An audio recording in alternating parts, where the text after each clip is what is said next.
In a small town, there lived a golden retriever named Max, who brought joy to everyone he met. Max was known for his playful antics, always ready to chase a ball or greet a neighbor with a wagging tail.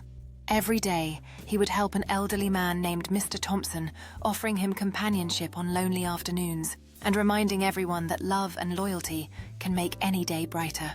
One afternoon, while they were seated together, Mr. Thompson shared stories from his youth, and Max listened intently, his brown eyes reflecting understanding and warmth. The following day, a group of children arrived at the park, feeling down after a long week at school.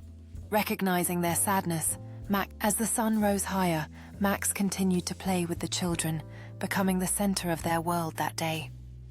Each time he fetched the frisbee or rolled in the grass, he reminded everyone that joy is meant to be shared.